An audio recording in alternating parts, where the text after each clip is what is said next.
Hi everybody, welcome back. I'm really excited to share another traditional meat preservation method with you all. We are going to be making 1800s style corned beef. Now, what we're most familiar with today, corned beef, is something that comes around in March for St. Patrick's Day. And if you want to make your own, it's a 5 or 10 day process, kind of a special dinner, but it's not a meat preservation method like it once was. The method that I'm going to be sharing with you guys today is actually something that can preserve meat for up to 3 months. This was my first time doing this method. I've made country hams and things like that in brines before, but this was the first time I'd done 1800 style corned beef, and I think it turned out really great. It's an extremely practical thing to have in your tool belt, and I think that it's a method that could see a resurgence. I think it turned out really cool, so I'm excited to share that with y'all. If you like this video and you want to continue to see more meat preservation topics, remember to hit that thumbs up button and consider subscribing for more. Step 1, grab some meat. You're going to want to use a brisket, a top or bottom round, something along those lines. If it's previously been frozen, you need to make sure it's defrosted completely before you start, or it's fresh. We're gonna use coarse salt today, which is actually where the name corned beef comes from. It has nothing to do with modern corn, it's actually corns of salt. So we're using corns of salt, big coarse ground salt. We're going to rub it all over this cut of meat, top, bottom, sides, and leave it to sit somewhere cool for 24 hours. I love my bus tub setup. It's been shown in previous videos. If you're going to really get into meat curing, I do highly recommend checking out getting yourself a set of bus tubs. I am making one major deviation from the original recipe, and that is that I'm not including saltpeter. Saltpeter would be equivalent to our modern day pink curing salts. It's the nitrate difference. It's a little bit of a bacterial thing, but it's mostly aesthetics. It's what gives the characteristically really bright pink color to the finished product.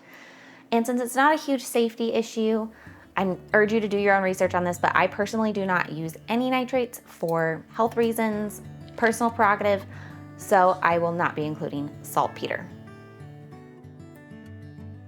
24 hours later, you're going to repeat this step. We're just going to check it over and add another layer of coarse salt, cover it and set it aside again somewhere cool, probably around 40 to 60 degrees Fahrenheit for another 24 hours. Some more modern recipes I've seen have called for you to trim away the fat from your brisket, and the 1800s recipe did not specify that. In fact, it uses the fat later in the recipe, so feel free to keep all of the fat intact.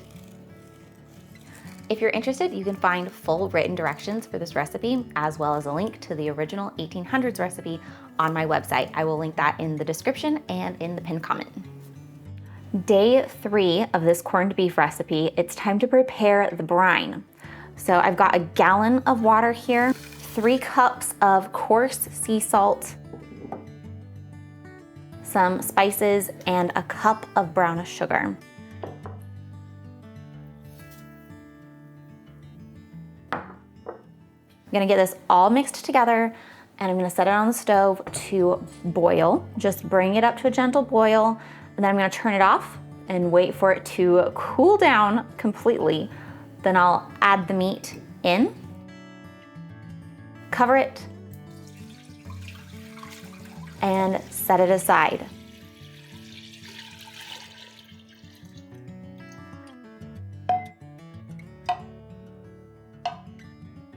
At this point, you need to keep an eye on it, but theoretically, according to this recipe, it should last this way for about 3 months. 1 month pickle check-in. This has been sitting in a hallway closet that is about 60 degrees. Let's take a look at it.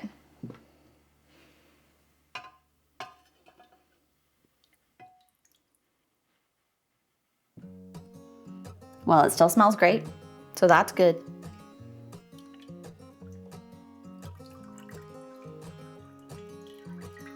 Okay, that's looking really nice. So we didn't use any nitrates, so we're not seeing that really bright pink preserved color, but the fat looks good and it smells nice, it's firm. So back into the brine it goes, and we'll check on it in another few weeks to a month.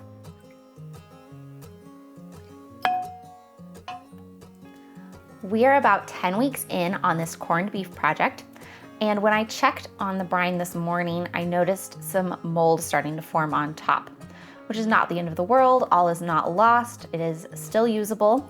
This just means that I either need to empty the batch, resalt the meat, make a whole new brine, or I need to go ahead and use it. And since we're at that 10-week mark and our recipe said about 3 months, I'm just gonna go ahead and cook it. I don't think that I need to try to make a whole new brine and keep it going.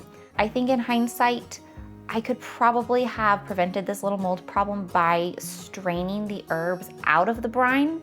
The recipe didn't specify that, and it just didn't really occur to me until right now. So I think if I do this again, and what I would probably suggest for you guys is to strain your herbs out of your brine. And I'm pretty pleased with that. About 10 weeks for a meat preservation is really not bad. That could be really practical in a lot of situations. So what I'm gonna go ahead and do is pour off the brine, rinse the meat. I'm just examining our pickle again quickly here. It is pretty firm, not super, but a lot firmer than raw meat. I'm not getting any smell right now, which I take as a very good sign. I'm not really smelling anything. Nice and firm and good color. No mold or discoloring or anything weird on the actual meat. So all is well. Put it into a pot of cold water, set it on the stove top and bring it up to a gentle simmer and just let it simmer away for about 6 hours.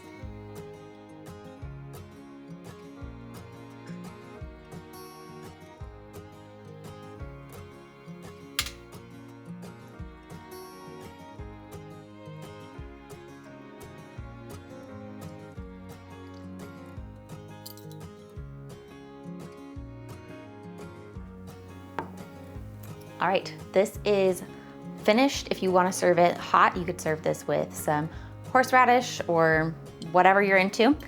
It is quite tender and juicy. I'm really happy about that. I'm gonna try a little bit of it hot, but what I really want to try is what the recipe says is the best way to eat this, and that is by serving it cold. So I'm actually going to shred this apart, pack it into a loaf pan, chill it, and then slice it and try it cold as well.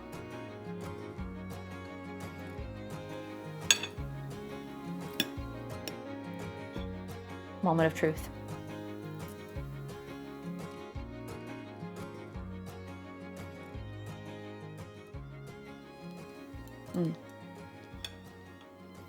It's very tender, it's very rich, and it's not too salty, not any more salty than a 5 or 10 day cured corned beef. I think this was a total success. I do want to try the cold pressed method though, so I'm going to put the rest of this back in the broth that it just came out of, and I'm going to let it cool completely down. Then I'm going to shred it like you would pulled pork and pack it into a loaf pan with weights and let it chill and then slice it.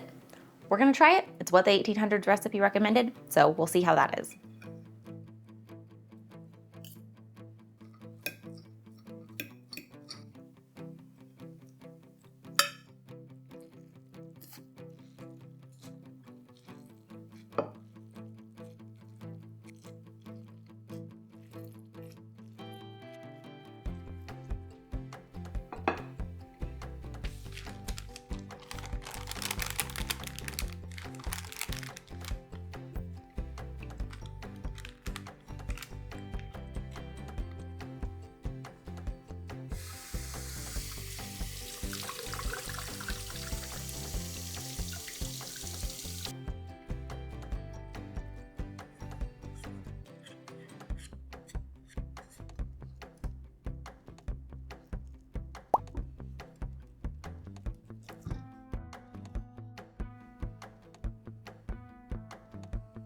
The loaf turned out fantastic. I'm really happy with this. I think it could have pressed better if I had another loaf pan to stack inside of it, but weighting it with a jar of water worked fine. It's got a really nice marbled texture. We used a lot of that fat, so this is a really great high fat carnivore snack. And I can see how this is a super useful recipe to have. You pull your meat out of the brine, cook it up, you can eat some of it hot and then turn the rest into this great loaf of meat. that you can eat cold as just a snack. You could pair it with some cheese and pickles, or you could easily incorporate this into some kind of hash. And this brick of meat and fat should store well, wrapped in a cloth somewhere cool for up to 2 weeks, according to this recipe. So a really practical thing, I think, and I'm pleased with how it came out. Okay, let's give this a try.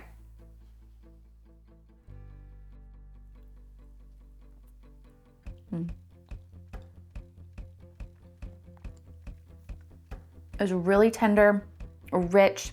The fat just melts in your mouth. This is, to me, a perfect combination of cured meats and potted meats. So, not surprisingly, I love this. The salt comes through a little bit more when it's cold than when it's hot, but I don't think it's too salty at all. I think this is really lovely, and it could accommodate such a wide range of flavors, so you could really play with this and make it really unique. I'm definitely gonna do this again. I think this turned out wonderful. Thank you guys for joining me here for another meat preservation video. I have so much fun with these. All food preservation, but especially the meat preservation, has just been such a joy to explore new techniques and share them with you guys. So if you do enjoy this kind of content and you want to see more, a few things that you could do to really help support the channel would be just to like this video, share it with a friend, leave me a comment and say hello. Those things mean so much. And if you really love the content and you want to support it on a deeper level, you can join my Patreon community. You can check out my website, apinchofpatience.com, where I have a storefront, blog, a bookshelf where I share all of my favorite books, and use the affiliate links in all of the video descriptions if you're interested in shopping any of the things that are featured in my videos. I appreciate you guys being here so much. This has been such a fun journey getting to know so many of you and build this community and learn these skills together. So once again, thank you, and I'll see you all next time.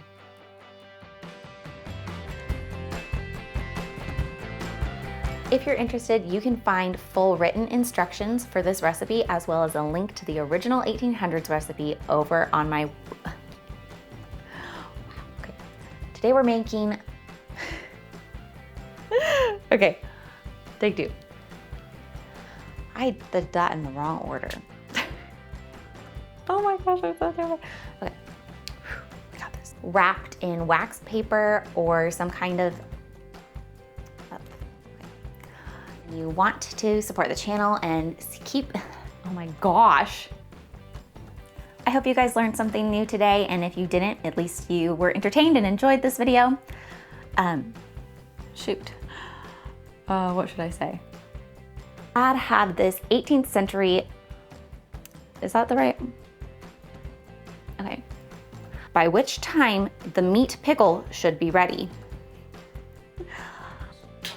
Gosh, freaking So I'm going to put the bit, even if you, I'm just gonna start over. I don't like that.